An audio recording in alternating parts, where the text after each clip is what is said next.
I've decided to choose synchronous versus asynchronous online learning for my topic.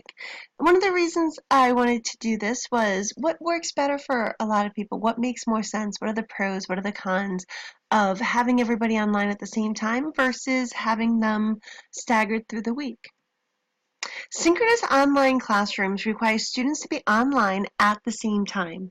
Students feel involved in real time. They receive instant feedback.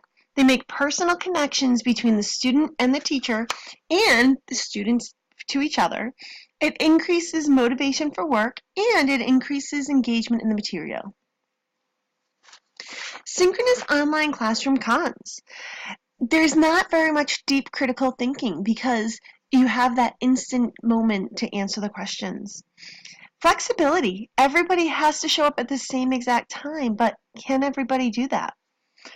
And then final exam mastery is required with a synchronous classroom because you don't have those discussion boards through the week and the additional assignments.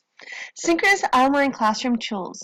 Audio conferencing, web conferencing, video conferencing, chat, or whiteboards. Now we're going to talk a little bit about asynchronous classrooms. It allows students to complete work when they can during assigned times. Teachers can also grade the work at their own leisure as well.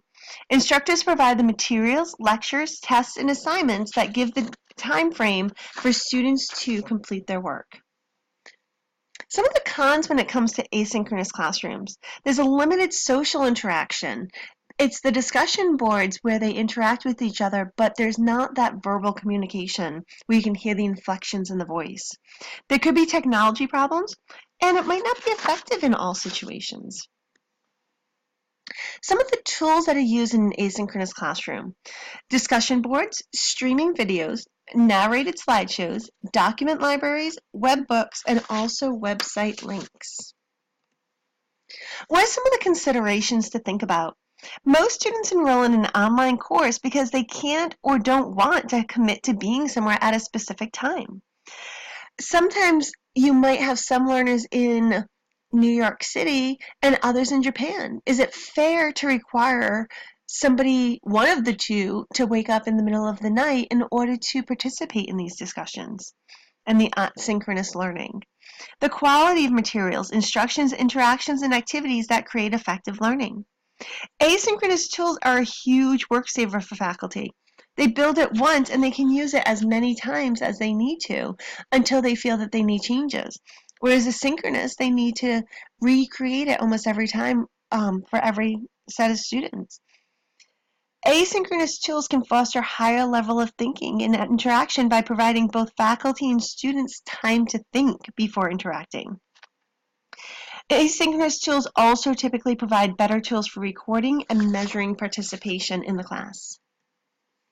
What do we really have to know? We have to know our audience, the students and their learning needs. What's the content that we are presenting?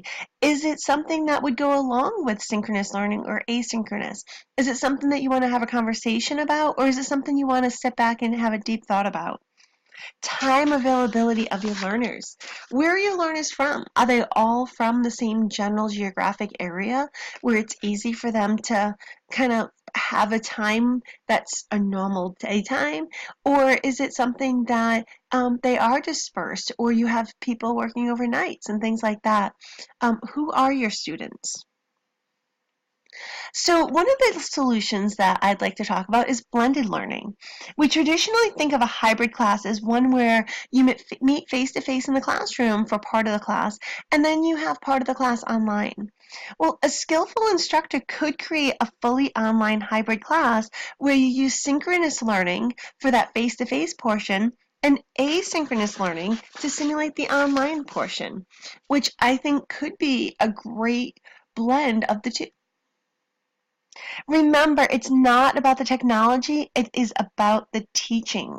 Whether you rely on synchronous, asynchronous, or a combination of communication approaches in an online course, the most important thing you can do is communicate. Communicate clearly, communicate effectively, and communicate frequently. So, like everything else in education, I personally think that it is a blended type of approach. It's going to depend on the situation whether synchronous or asynchronous works better. The resources I used are here. I am going to include my Google Slides, which in the presenter notes include which resource I took each of them from. Thank you, and I hope you have a great day.